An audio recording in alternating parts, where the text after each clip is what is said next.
자, 오늘 우리에게 주시는 하나님의 말씀은 데살로니가 3장 전체 말씀입니다. 우리 데살로니가 전서 3장 1절부터 13절 중에서 우리 8절 말씀만 같이 한번 읽어볼까요? 8절. 자, 시작. 너희가 주님 안에 굳게 서 있으면 이제 우리는 산다. 아멘. 자, 데살로니가 전서 강의 7번째 시간입니다. 우리가 사도 바울의 서신서를 보면 항상 발견되는 이 공통점이 있습니다. 그것은 바로 바울이 이제 교회에 대해 갖고 있는 염려와 사랑입니다. 특히 이 데살로니가 교회는 특히 더 그랬습니다. 바울은 이 교회에 오래 목회하지 못했습니다. 복음을 이제 막 전하고 그 말씀에 싹이 트는 것을 보기도 전에 바울은 박해로 인해서 급히 데살로니가 교회 성도들을 놔두고 떠나야만 했습니다. 그래서 남겨진 성도들은 목자 없이 신앙생활을 해야 했고, 또 그들 주위에 있는 동족 불신자들, 또 유대인들로부터 여러 박해를 받아야 했습니다. 누가 봐도 이 상황은 이제 갓 시작한 교회에게 있어서 어떻습니까? 상당히 교회가 흔들리기에 충분한 그런 치명적인 상황이라고 할 수 있겠죠. 그래서 데살로니가 교회를 생각할 때마다 바울의 염려도 항상 그랬습니다. 혹시나 성도들이 지금 이 어려운 상황으로 인해서 그들의 믿음이 흔들리지는 않을까? 그 교회가 잘 서 있을 수 있을까? 이것이 항상 바울의 염려였습니다. 그래서 바울은 제자이자 동역자였던 디모데를 데살로니가 교회에 급히 파견해서 성도들의 믿음이 좀 어떠한지, 그들이 좀 잘 유지하고 있는지 그것을 살펴보고자 했습니다. 자, 오늘 3장 1절을 보면, 그러므로 우리가 더 이상 참을 수 없어 우리만 아테네에 남는 것을 좋게 여겨 우리의 형제이며 그리스도의 복음을 전하는 하나님의 일꾼인 디모데를 보냈으니, 이는 너희를 견고하게 하고 너희의 믿음을 격려하여 아무도 이 온갖 환난 가운데서 흔들리지 않게 하려는 것이다 라고 하고 있습니다. 바울은 고난 가운데 있는 성도들에게 너희는 지금 홀로 된 게 아니다. 너희는 방치된 채 버려진 게 아니다. 여전히 하나님께서 너희를 붙들고 계신다 하는 것을 격려하기 위해서 디모데를 파견한 것입니다. 자, 디모데를 보낸 그 파견의 목적을 하나하나 자세히 보면, 먼저 첫 번째는 뭡니까? 이는 너희를 견고하게 하고. 자, 여기서 견고하게 하다 하는 것은 건축 용어입니다. 바울이 사역을 감당하면서 또 다른 일을 같이 뭘 병행했었습니까? 바울은 장막, 천막 짜는 일을 했었습니다. 이때 장막을 튼튼하게 세우기 위해서는 어떻게 해야 되죠? 이 버팀목과 기둥들을 아주 튼튼하게 잘 세워둬야 합니다. 그래야 장막이 무너지지 않을 수 있습니다. 여기에 빗대어서 마찬가지로 이 성도들의 신앙도, 그 데살로니가 교회 성도들이 현재 그들에게 닥친 그 풍파 속에서도 결코 흔들리지 않는 신앙과 마음을 가지도록 경고하는 것, 이것이 바울의 목적이었습니다. 두 번째 목적은 너희의 믿음을 격려하여, 그들의 믿음을 격려하고 위로하는 일입니다. 그런데 이 위로라는 말이 참 아름다운 말입니다. 헬라어 원어로 보면 위로라는 말은 이 안에 어떤 게 서로 합쳐진 용어냐면, 곁으로라는 말과 이 부르다라는 말이 서로 합쳐진 겁니다. 곁으로 부르다. 즉, 곁으로 불러서 용기를 북돋아주고 격려하고 마음을 강하게 해준다 하는 그러한 의미가 위로라는 말 안에 담겨있는 뜻인 겁니다. 비록 몸은 떨어져 있지만 디모데를 통해서라도 바울은, 이렇게 또 편지를 통해서라도 바울은 항상 마음만은 내가 너희 곁에 있다. 우리가 멀리 떨어져 있지만 나의 영으로는 항상 너희 곁에서 내가 마음으로 너희를 격려하고 너희에게 힘을 주길 원한다. 바울은 항상 이러한 마음이 있었습니다. 세 번째로는 아무도 이 온갖 환난 가운데서 흔들리지 않게 하려는 것이다. 이 온갖 환난 가운데서 흔들리지 않게 하려는 것이다. 자, 첫 번째, 먼저 견고하게 하기 위해서, 두 번째, 믿음을 격려하기 위해서, 그리고 세 번째, 환난 가운데 흔들리지 않게 하기 위해서, 이것이 바울의 목적이었습니다. 자, 그런데 우리는 성경에서 환난을 대하는 이 바울의 태도를 볼 때마다 항상 중요한 사실 하나를 발견해야 됩니다. 그것은 바울은 단 한 번도 성도에게 닥치는 환난을 이상하게 여긴 적이 없다는 것입니다. 환난이 닥쳤다고 해서 왜 너희에게 이러한 일이 닥쳤느냐? 왜 너희가 환난을 겪느냐? 바울은 이렇게 환난이 이상한 것처럼 다그치거나 뭔가 의아해하지 않습니다. 오히려 바울은 항상 환난을 당연히 있는 것, 당연히 겪는 것, 성도라면 마땅히 겪어야 하는 지극히 정상적인 것처럼 말합니다. 그리스도인들이라면 누구라도 피할 수 없는 당연한 것, 그것이 바로 환난인 것입니다. 우리는 그렇지 않습니까? 우리는 보통 갑작스럽게 어떤 어려운 일이 확 닥치거나 그러면은 왜 내게 이런 일이 닥치지? 왜 하나님께서는 나한테 이러한 어려움을 주시는 거야? 어떻습니까? 하나님의 섭리에 대해서 의심하게 되고 또 하나님께 왠지 모르는 막 원망이 들게 되고 그렇지 않습니까? 우리는 환난을 이상하게 생각합니다. 마치 성도에게 있어서 환난이 없어야 맞는 것처럼 신앙이 있으면은 환난도 없이 고난도 없이 항상 형통하고 신앙이 있으면 언제나 평안하고 아무 일이 없는 게 마치 당연한 것처럼 하지만 그렇지 않습니다. 환난은 우리 그리스도인 성도에게 있어서는 오히려 당연한 것입니다. 자, 우리 함께 한번 4절을 봐보십시오. 4절. 우리가 너희와 함께 있을 때 우리가 환난 당할 것을 너희에게 예고하였는데 과연 그렇게 되었고 너희도 그것을 알고 있다. 이상하지 않습니까? 바울과 같은 이러한 위대한 하나님의 사람들에게 환난이 예고되어 있다니요. 오히려 이런 분들일수록 오히려 더 항상 형통해야 하는 거 아닙니까? 하지만 그럼에도 오히려 우리가 예수님을 따르고 십자가 이 좁은 길을 가려고 하면 가려고 할수록 오히려 환난은 더 예고되어 있다는 것입니다. 여러분, 이것은 성도에게 당연한 것입니다. 하나님께서는 사랑하는 성도들에게 환난을 겪게 하시기 때문입니다. 그것도 세상 사람들과는 다른 종류의 큰 고난들을 겪게 하십니다. 하지만 이것은 믿지 않는 불신자들이 겪는 고난과는 다릅니다. 어떠한 점이 다르냐? 하나님께서 성도들에게 주시는 이 환난은 우리의 믿음을 더 깊게 만드시려는 것입니다. 봐보십시오. 환난 가운데에서 흔들리지 않게 하려는 것이다. 하나님께서는 환난을 아예 안 겪게 하시는 것을 통해서 영광을 드러내시는 것이 아니라 환난 속에서도 붙들어 주시는 하나님을 경험하게 하시는 것을 통해서 하나님의 영광을 드러내십니다. 하나님을 체험하게 하시고 하나님을 경험하게 하십니다.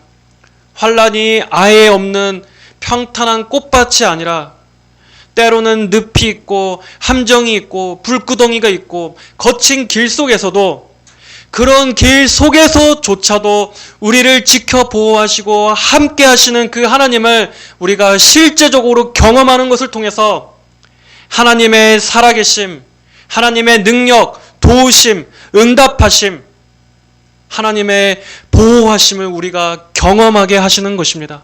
그것이 하나님께서 성도들을 사랑하시는 방식이요 하나님의 영광을 드러내시는 방식입니다. 그리고 성도들은 그러한 체험을 통해서 하나님을 더 깊이 알고 하나님을 진정으로 사랑하게 되는 것입니다. 하나님을 의지하는 것을 배우게 되는 것입니다. 그렇기 때문에 하나님은 때때로 이것을 가르쳐 주시기 위해서 사랑하는 자녀들을 환난을 겪게 하시는 것입니다. 여기에서 우리는 환난에 대한 하나님의 두 가지 목적을 볼 수 있습니다. 먼저 하나는 방금 말씀드렸던 것처럼 환난 때에도 붙드시는 하나님을 알게 하시기 위한 것, 이것이 바로 첫 번째 목적이고, 또 하나는 환난을 통해서 나의 신앙의 현 주소가 어떠한가, 나의 신앙의 현 상태가 어떠한가를 여실히 드러내시는 목적을 위해서 주시는 것입니다. 우리가 평안할 때는 내 신앙의 견고함을 알 수가 없습니다. 평안할 때는 다 믿음이 좋은 것 같습니다. 평안할 때는 하나님의 일을 위해서 순교도 할 수 있을 것처럼 그렇게 아주 용기 있고 아주 그런 담대함을 갖고 있다고 스스로 생각합니다. 하지만 그 신앙의 진가가 언제 드러납니까?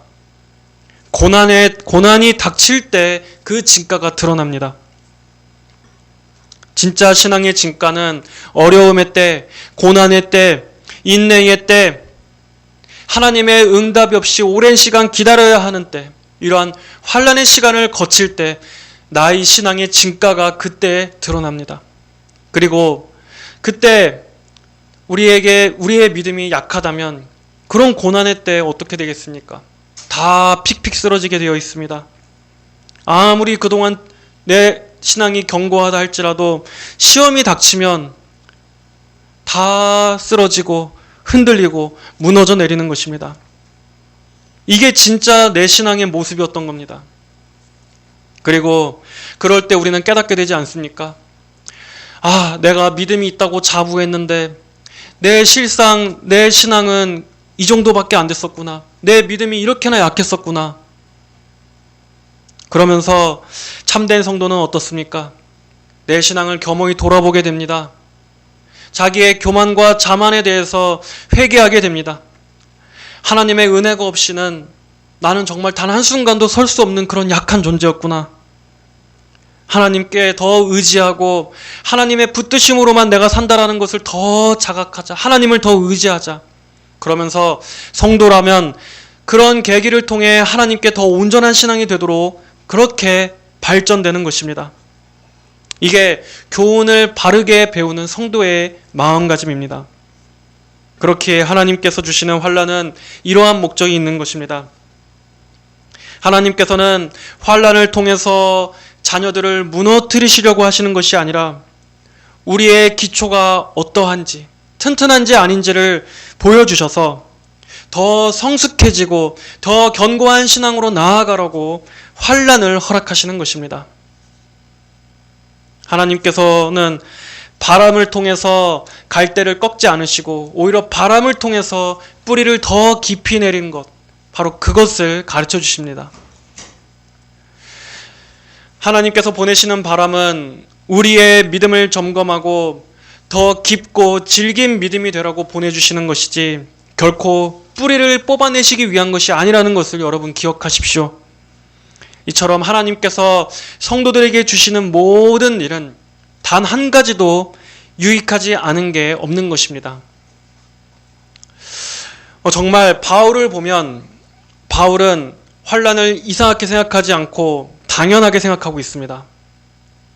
그러므로 우리도 이걸 보면서 이제는 다르게 생각해야 합니다. 환난은 예외적인 상황이 아니라 지극히 정상인 거구나. 환난은 은혜가 없다거나 은혜가 사라진 게 아닙니다. 환난하면 어떤 생각부터 가지나요? 하나님의 은혜와는 반대편에 있다고 생각하지 않습니까? 하나님의 은혜가 없는 상태라고 생각하지 않습니까? 하지만 환난은 또는 고난은 은혜랑 정반대의 개념이 아닙니다. 오히려 환난은 하나님의 은혜가 작용하는 또 다른 방식이라고 할 수 있습니다. 환난과 고난은 하나님의 은혜가 작용하는 또 다른 방식, 또 다른 섭리이다. 여러분 이걸 꼭 기억하셔야 됩니다. 환난은 하나님께서 성도들을 교육하시는 또 다른 방식이지 결코 환난이 있다고 해서 성도에게 하나님의 은혜가 끊어진 것은 아니라는 것입니다. 그걸 통해서 하나님께서 궁극적으로 원하시는 것은 무엇이겠습니까? 우리가 그 환난 속에서도 예수님을 붙잡는 것입니다. 환난 때문에 더 하나님 앞에 나아오는 것입니다. 환난 때문에 더 하나님의 말씀 앞으로 나오고, 환난 때문에 하나님께 더 기도하게 되고, 환난 때문에 더 하나님 품 안으로 달려오게 되는 것, 그것이 하나님께서 원하시는 것입니다. 성도 여러분, 여기 이 말씀들처럼 올 2026년 한 해는 더욱더 견고한 신앙이 되도록 우리가 더욱더 힘씁시다. 견고한 신앙이 되시기를 바랍니다. 견고하다는 것은 그저 어떤 마음의 굳은 결심, 결단만이 아닙니다. 이런 심리적인 것만이 아닙니다. 견고하다라는 것은 실제적인 건축 개념이라고 했습니다. 우리가 새해에는 내가 어떻게 하리라, 어떻게 할 것이다, 이런 물론 결단도 중요한 거지만 이러한 감정이 본질은 아닙니다. 이러한 감정, 나의 각오, 이게 우리 신앙의 기둥이 되는 것은 아닙니다. 신앙이 견고해지려면 그 기둥이 무엇이 되어야겠습니까? 먼저 첫째는 우리의 신앙의 기둥은 하나님의 말씀인 이 진리의 말씀에 기초해야 할 것입니다. 하나님의 교훈, 하나님의 말씀의 가르침, 즉 교리, 우리의 신앙의 기초를 여기에다가 딱 세워야지 흔들리지 않고 견고한 신앙으로 이렇게 세워져 나갈 수가 있는 것입니다. 여러분, 올 한 해는 하나님을 아는데 더 힘쓰시기를 바랍니다. 정말 하나님을 피상적으로 아는 것이 아니라 하나님을 성경적으로, 교리적으로, 그리고 체험적으로 하나님을 정말 아시기를 바랍니다. 말씀을 통해서 하나님과 관계하는 바른 교리적 지식을 통해서, 이 토대를 통해서 성경의 하나님, 살아계신 하나님, 하나님을 바르게 아는 그 하나님으로 하나님과 관계하고 교제하시기를 바랍니다. 하나님을 아는 이 지식이 중요합니다. 여기에 우리의 신앙을 견고하게 세우지 않으면 아무리 그 신앙이 겉보기에 열심이 있고 열정이 있다 할지라도 그 신앙이 성경적 진리 위에 세워진 것이 아니라 또 다른 이 시대의 다른 영성인 줄 우리가 어떻게 보장할 수 있습니까? 성경적이고 건전한 교리적 기초 위에다가 신앙을 세워야 합니다. 그래야 이 혼란스러운 미혹의 시대에 절대 무너지지 않는 그러한 세워져 가는 견고한 신앙이 될 수 있습니다. 두 번째로 역시 가장 중요한 이 우리의 기둥을 어느 기초에 세워야 하겠습니까? 바로 하나님 그분 자체에다 우리 신앙의 기둥을 세워야 하겠습니다. 그런데 여러분, 견고한 신앙이라고 해서 잘 생각해 보십시오. 그것은 우리의 정말 어떤 감정이 아닙니다. 어떤 강한 감정, 그 자체가 견고한 신앙은 아닙니다. 만약 그렇게만 보자면 성경의 인물들을 한번 생각해 보십시오. 성경의 인물들도 항상 강하지 않았습니다. 그들도 무슨 항상 견고하진 않았습니다. 예를 들어 다윗을 생각해 보십시오. 다윗도 넘어졌고, 다윗도 낙심했고, 다윗도 눈물을 흘렸습니다. 예레미야도 생각해 보십시오. 엘리야도 생각해 보십시오. 또 모세도 생각해 보십시오. 그리고 바울조차도 오죽 너무 힘들었으면 살 소망까지 끊어졌었다라고 말할 정도로 성경의 모든 위대한 신앙 인물들도 다 넘어지고, 그들도 낙심했고 좌절했고, 그들도 믿음에서 후퇴했던 적이 있었습니다. 인간적인 면모로만 따지자면 그들도 항상 견고한 신앙만은 아니었습니다. 하지만 그들이 견고한 신앙을 가진 신앙의 위인일 수 있었던 것은 어디에 있었습니까? 그 믿음을 어디에 고정했기 때문이었습니까? 바로 자기 자신이 아니라 그 믿음을 하나님께 고정했기 때문이었습니다. 믿음의 대상을 하나님께 두었다는 것입니다. 시선을 내 자신에게 둔 게 아니라 하나님께 고정했기 때문에 견고할 수 있었던 것입니다. 성도 여러분, 기억하십시오. 견고하게 서라. 그렇다고 해서 결단하십시오. 각오하십시오. 이렇게 여러분의 의지로 이겨내라는 말이 아닙니다. 지금 시대의 이 참 아주 치명적인 오류는 인간의 어떤 의지와 결단, 각오, 여기에다가 중심을 두는 것입니다. 하지만 중요한 것은 우리의 믿음의 기둥을 나의 어떤 각오나 결단에 두는 것이 아니라 하나님께 둬야 하는 것입니다. 우리의 믿음의 기초, 기둥을 내 자신이 아닌 나의 어떤 각오나 결단이 아닌 예수님께 딱 고정하십시오. 그래야 우리가 잠깐은 흔들릴지라도 우리는 결코 떨어져 나가지 않을 수 있습니다. 왜냐하면 신앙은 내가 내 안에서 끌어올려서 내가 나를 붙드는 것이 아니라 내 믿음을 영원히 흔들리지 않는 반석이 되시는 하나님께 두는 것이기 때문입니다. 하나님이 우리 신앙의 기둥이 딱 되셔서 그 하나님께 나를 매다는 것입니다. 신앙은 하나님께서 나를 붙들어 주시는 것입니다. 내가 하나님을 붙드는 것이 아니라 하나님께서 나를 붙들어 주심을 믿는 것입니다. 내가 흔들릴 때마다 우리는 흔들리지 않는 반석이요 닻이 되시는 하나님께 우리 자신을 고정해야 합니다. 거기에 우리를 매달아야 합니다. 그러므로 여러분, 견고하게 서십시오. 각오하십시오. 이것을 여러분에게서 시작하려고 하지 마십시오. 그 말은 견고하신 분을 바라보라는 것입니다. 흔들리지 않는 분을 바라보라는 것입니다. 그리고 그분께 내가 매어 있다라는 것, 내가 예수님께 한 몸으로 연합되어 있다라는 것, 그분과 내가 하나라는 그 사실을 기억하라는 것입니다. 영원히 흔들리지 않는 분을 바라볼 때, 고정되어 있으신 그분에게 우리의 시선을 둘 때 우리는 견고할 수 있습니다. 왜냐? 주님은 흔들리지 않으시기 때문입니다. 나는 흔들려도 주님은 흔들리지 않는 반석이시기 때문입니다.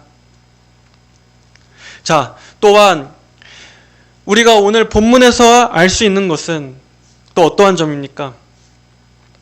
신앙에는 항상 시험하는 자가 있다는 사실입니다. 자, 같이 5절을 보겠습니다. 5절. 그러므로 내가 더 이상 참을 수 없어 너희의 믿음을 알아보기 위하여 그를 보냈으니 이는 혹 시험하는 자가 너희를 시험하여 우리의 수고를 헛되게 하지 못하게 하려는 것이었다. 자, 바울은 1절에서도 내가 더 이상 참을 수 없어 라고 말했는데 여기 5절에서도 내가 더 이상 참을 수 없어 라고 또 반복합니다. 그만큼 교회에 대한 이 애끓는 애정, 그 염려, 이것이 바울의 마음을 막 계속 타오르게 안달나게 만들었다는 겁니다. 1절에서는 데살로니가 교회 성도들에 대한 그 걱정 때문에 막 안달이 났는데, 자, 여기 5절에서는 뭐 때문에 지금 참을 수가 없습니까? 혹여나 바울이 없는 사이에, 목자가 없는 사이에 시험하는 자가 와서 그 모든 사역의 수고를 헛되게 만들까 봐서였습니다. 여기 나오는 이 시험하는 자란 누구를 말합니까? 시험하는 자, 바로 사탄, 마귀입니다. 바울은 절대로 사탄을 추상적인 존재로 말하지 않습니다. 어떤 상징적 존재로 말하지 않습니다. 오히려 시험하는 자, 의도와 목적을 가지고서 움직이는 어떤 하나의 인격적인 존재로서 말하고 있습니다. 특별히 여기서는 사탄의 여러 가지 속성 중에서 이 시험하는 자로서 마귀를 말합니다. 이 시험은 어떤 시험입니까? 성도들을 믿음에서 떠나 죄짓게 하는 것입니다. 하나님으로부터 멀어지게 하는 것입니다. 여러분, 그렇습니다. 마귀는 항상 성도를 넘어뜨리려고 합니다. 죄로 더럽히려고 하고 성도들의 발목을 걸어서 넘어지게 합니다.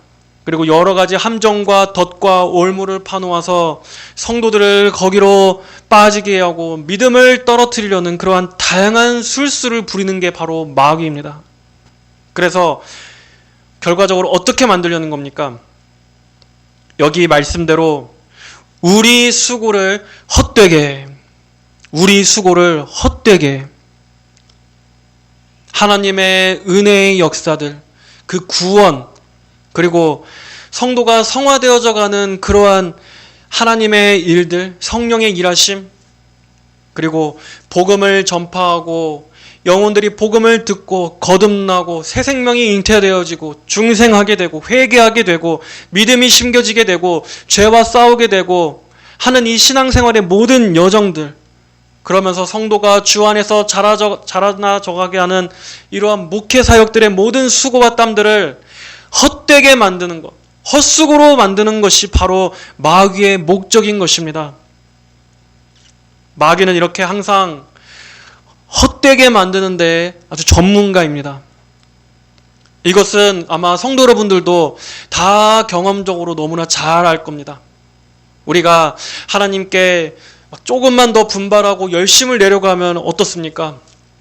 금방 그 열심을 식어버리게 하는, 그 불씨를 꺼트려버리게 하는 어떠한 일들이 항상 생깁니다. 아, 이제 기도해야지. 아, 이제 가정예배 항상 더 열심히 드려야지. 아, 이제 말씀과 성경 연구도 하고 내 개인적으로 좀 신앙서적도 읽고 하나님께 더 열심히 해야지 하면, 그럴 때마다 뭐 상황을 분주하게 만든다든가 뭐 여러 가지 관계를 통해서라든가 그런 다양한 방식으로서 우리가 하나님께 나아가려고 할 때마다 마귀는 항상 죄를 뿌리고 저지하고 회방하고 시간과 마음을 빼앗는 그런 다양한 방법들로 방해하지 않습니까? 그래서 이렇게 하나님의 일들을 저지하고 낙담시키고 이런 회방하는, 시험에 들게 하는 일들이 있는 것입니다. 그래서 바울은 그러한 사탄의 정체를 여기서 정확하게 밝힙니다. 시험하는 자. 이렇게 성경은 우리가 알아야 할 것 그 이상에 대해서는 침묵하지만 성도들이 신앙생활을 하는 데 있어서 이 마귀의 존재에 대해서는 아주 정확히, 필요한 것들은 정확히 알려주고 있습니다. 사탄은 실제로 존재합니다. 그리고 그는 성도와 교회를 시험하기 위해서 우리의 모든 사역을 헛되게 만들기 위한 그 목적을 가지고 움직이는 인격적이고 지적인 원수입니다. 우리는 이러한 사탄의 존재를 의식하고 있어야 합니다. 올 한 해도 참 많은 다양한 일들이 일어날 것입니다. 우리의 인간관계에 있어서도, 그리고 또 우리가 살아가는 그 앞으로의 또 한 해 동안의 삶에 있어서도 얼마나 많은 일들이 일어나겠습니까? 뭐 낙심할 일도 있을 것이고 또 심적으로 어려운 일들도 분명 있을 것입니다. 하지만 여러분, 그 상황 자체에만 빠져 있지 마십시오. 그런 것들이 단순히 어떤 인간관의 문제, 어떤 상황의 문제, 이렇게만 생각해서 사람과 원수가 되고 사람과 적이 되고 사람을 미워하고 원망하고 어떤 다른 환경을 탓하는 데 머물러서는 안 됩니다. 우리는 바로 그 배후에 우리의 믿음의 수고를 헛되게 만들려고 하는 이 시험하는 자, 이 사탄이 있다는 것을 기억하십시오.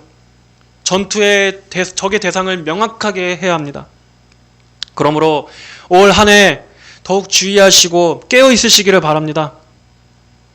어떤 그러한 일들이 있을 때마다 이 영적인 대적 마귀가 또 내 믿음을 헛된 것으로 만들려고, 또 하나님과의 관계를 파괴하게 하려고 도사리고 있구나 하는 것을 간파하시고 우리 예수님의 보혈의 능력으로, 십자가의 능력으로, 말씀으로, 그리고 기도함으로 이겨내시기를 바랍니다. 절대 마귀의 이 시험에 속아 넘어가서는 안 됩니다. 항상 기도하고 항상 기도해야 하는 것입니다. 그러면서도 이 바울은 절대 성도들에게 또 이렇게 마귀에 대해서 두렵게 만들지는 않습니다. 사탄의 존재를 말하는 것은 성도들로 마귀에 대해서 겁먹게 하려는 것이 아니라 그러므로 더 깨어 있으라고 경각심을 주기 위한 것입니다. 사탄의 공격 대상이 되었다는 것은 한편으론 성도에게는 영광이기도 합니다. 왜냐하면 이제는 우리가 더 이상 마귀의 옛 노예가 아니라 이제는 예수님께 속해 있다는 증거이기 때문입니다. 마귀의 표적이 되었다는 것은 이제는 내가 마귀와 반대편에 있다는 겁니다. 마귀와 내가 원수가 되었다는 겁니다. 전에 우리는 하나님과 원수된 자들이 아니었습니까? 예수님과 원수된 자들이었습니다. 그런데 이제 예수님께서 십자가의 구원의 능력으로 우리를 마귀에게서 빼내어 예수님께로 옮기셨기 때문에 이제는 마귀가 우리와 서로 적대 관계가 되었습니다. 그러므로 마귀가 우리를 공격하는 것은 오히려 한편으로는 기쁜 것입니다. 한편으로는 아주 영광입니다. 참된 교회일수록, 참된 성도일수록 마귀의 공격은 더 거셉니다. 이것을 알아두십시오. 마귀도 절대 자기 밥은 안 건드립니다. 이미 내 수하에 있는 내 밥을 건드리는데 마귀도 힘을 뺄 일이 없습니다. 하지만 마귀는 우리 그리스도인 한 사람 한 사람, 교회가 예수님께 속해 있기 때문에 어떻게든 공격하는 것입니다. 그러므로 마귀가 공격한다면 그것은 겁낼 문제가 아니고 오히려 왜 그러지? 이상할 것도 없습니다. 우리는 그럴수록 더욱더 예수님께 붙어 있어서 십자가의 능력으로 맞서는 것입니다. 하나님의 전신갑주를 입혀달라고 하나님의 은혜를 더 구하고 하나님의 은혜의 붙드심을 더 의존하면서 날마다 예수님의 그 보혈, 십자가의 그 보혈의 능력으로 항상 우리를 정결케 해주시기를, 항상 하나님께서 우리를 보존해 주시기를 구하면 되는 것입니다. 하나님께서는 절대 성도 혼자 싸우게 두시지 않습니다. 만약 우리의 혼자 힘이라면 우리는 절대로 마귀를 이길 수 없습니다. 마귀는 우리가 우리의 힘으로 이기는 것이 아닙니다. 하지만 바울은 항상 마귀를 언급하면서도 무엇을 전제하고 있습니까? 마귀의 역사가 아무리 날뛴다 할지라도 그것조차도 하나님의 통제 아래에 있다. 이것은 분명한 것입니다. 마귀도 하나님의 통제 아래에 있는 것입니다. 이것을 성경 어디에서 볼 수 있나요? 욥기를 한번 생각해 보십시오. 욥기에서도 사탄이 아무리 욥을 시험하려고 해도 절대 사탄이 자기 마음대로 할 수는 없었습니다. 하나님의 허락 아래에서만 할 수 있었습니다. 그렇지 않습니까? 그처럼 사탄은 우리 성도의 믿음 자체를 완전히 파괴시킬 수는 없습니다. 마귀는 절대 그렇게 할 수 없습니다. 하나님께서 그것을 허락하시지 않기 때문입니다. 마귀는 그저 하나님께서 허락하신 한도 내에서 오히려 우리 성도들을 단련시키는 도구로서만 그 역할을 할 뿐입니다. 그러니까 하나님의 능력이 얼마나 위대합니까? 마귀조차도 하나님 앞에서는 우리 성도들을 더 강하게 만드는 그저 재료일 뿐입니다. 마귀의 활동과 역사도 다 하나님의 그러한 섭리 아래, 주권 아래 제한된 그러한 힘만 발휘할 수 있다는 것을, 그만큼 우리 성도들은 하나님의 철저한 보호에 있는 것입니다. 성도 여러분, 넘어지고 실패할 때가 있다 할지라도 좌절하지 마십시오. 지금까지는 마귀에게 한 방 먹고 넉다운 돼서 이렇게 다 맥을 못 추고 있었던 때가 있었다 할지라도 여러분, 이제는 하나님의 능력을 의지해서 일어서십시오. 성경 시편에 어떻게 말씀하고 있습니까? 그는 넘어지나 아주 엎드러지지 아니함은 여호와의 손이 그를 붙드심이로다 말씀하지 않습니까? 하나님께서 우리의 생명을 보존하시는 겁니다. 예수님도 오늘도 우리의 믿음을 위해서 중보하고 계십니다. 성령께서는 여러분의 믿음의 불이 꺼지지 않도록 곁에서 붙잡아 주시고 여러분에게 다시 살아날 수 있도록 그 생명의 활기를 불어넣어 주고 계십니다. 그리고 하나님의 사랑을 여러분 가운데 부어주고 계십니다. 그러므로 여러분을 붙드시는 이 삼위일체 하나님의 은혜와 능력을 힘입어서 일어서시기를 바랍니다. 또한 우리는 올 한 해 주님 안에 굳게 서 있어야 합니다. 주님 안에 굳게 서 있어야 합니다. 자, 8절을 보면 너희가 주님 안에 굳게 서 있으면 우리는 산다. 너희가 주님 안에 굳게 서 있으면 이제 우리는 산다. 성도들이 주님 안에 굳게 서 있는 것을 보는 것이 바울의 사는 이유요, 보람이요, 기쁨이자 그의 영광이었습니다. 주 안에 굳게 서 있는 것, 이것이 우리의 생명입니다. 주 안에 굳게 서 있기를 여기에 사활을 걸어야 합니다. 자, 주 안에 굳게 서 있다. 이것이 무슨 말입니까?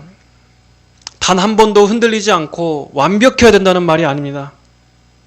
주 안에 굳게 서 있다는 것은 항상 주님 안에 머물도록 힘쓴다 하는 것이고, 또 넘어질 때도 다시 주께로 돌아와야 한다는 것입니다.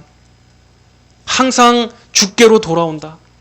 우리 성도는 자기의 자리를 알아야 합니다. 여러분이 어디에 위치해 있는 자인지 아십니까?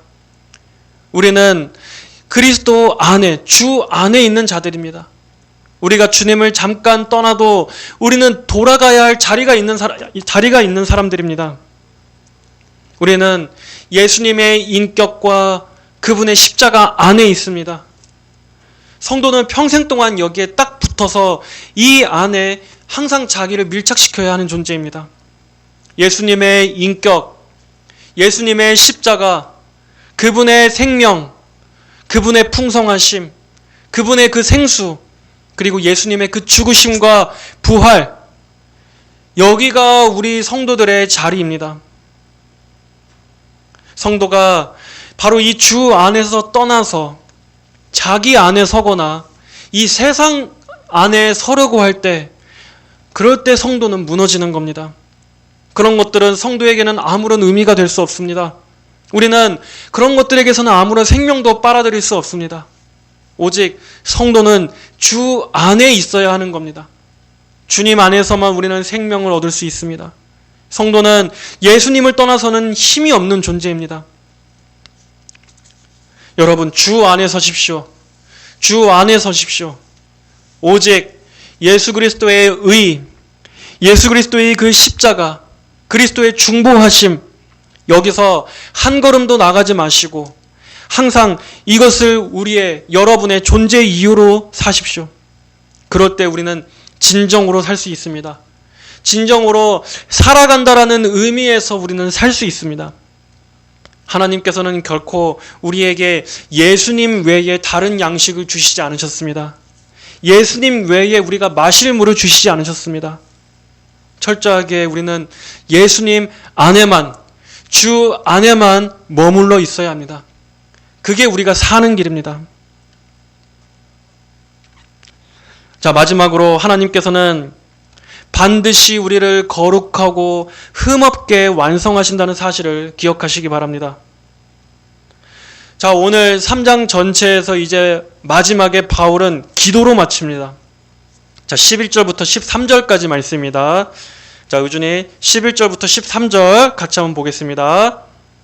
이제 우리 하나님 아버지와 우리 주 예수께서 친히 우리의 길을 너희에게로 바로 인도하시고 우리가 너희를 사랑하는 것 같이 주께서 너희 피차간과 모든 사람에 대한 사랑이 풍성하고 넘치게 하셔서 너희 마음을 굳세게 하시고 우리 주 예수께서 그분의 모든 성도들과 함께 다시 오실 때 하나님 우리 아버지 앞에서 거룩함에 흠 없게 하여 주시기를 원한다. 아멘. 이 기도처럼 우리 성도들의 모든 장래는 다 하나님의 손에 있습니다. 우리의 결심과 각오로 이 믿음의 경주를 마치는 게 아닙니다. 바로 이 하나님의 인도하심, 하나님의 신실하심이 성도의 인생 전체를 이끌어가 주시는 것입니다. 심지어 성화조차도, 우리의 성화, 신앙의 성숙조차도, 우리의 거룩해져가는 이 모든 여정조차도 주도권은 누구에게 있습니까? 주도권은 하나님께 있는 것입니다. 하나님께서 우리를 이끌어 가시는 것입니다. 하나님은 단 한순간도 우리를 홀로 두시지 않고 우리 인생 전 영역에 걸쳐서 정말 섬세하게 하나부터 열까지 하나님의 손이 여러분을 붙드시고 함께 하십니다. 하나님의 어떠한 마음으로 인도하십니까? 바로 이 사랑으로, 오래 참으심으로, 풍성하신 은혜와 자비로, 하나님의 열심으로 인도해 주십니다. 이게 성도들을 향하신 하나님 아버지의 마음입니다. 언제까지? 우리 주 예수께서 그분의 모든 성도들과 함께 다시 오실 때까지, 예수님 오시는 그날까지 하나님께서는 영원히 그분의 손으로 예수님을 믿는 자녀들을 끝까지 방치하지 않으시고 반드시 끝까지 행하셔서 마침내 우리를 하나님 앞에 그 영화로운 상태에 이를 때까지 저와 여러분을 인도해 주시는 것입니다. 이렇게 오늘 본문에서와 같이 우리 성도들 앞에는 환난도 겪을 것이고 또 마귀의 시험과 공격에도 노출될 것이고 참 많은 일들이 있을 것이지만 여러분, 그 위에 역사하시는 이 하나님의 보호와 사랑과 인도하심을 생각하십시오.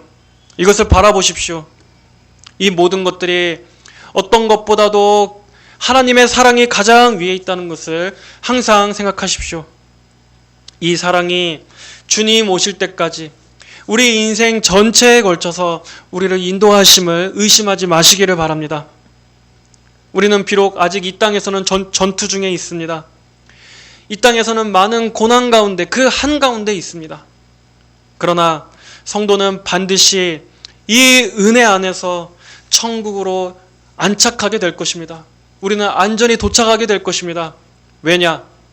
우리의 믿음의 주도권이 내게 있는 것이 아니라 끝까지 붙드시는 하나님의 은혜에 있기 때문입니다. 우리의 신앙이 하나님의 그분의 손으로 친히 인도하시는 것이기 때문입니다. 이 하나님의 신실하심이 모든 성도 여러분들의 생 전체를 붙잡고 계십니다.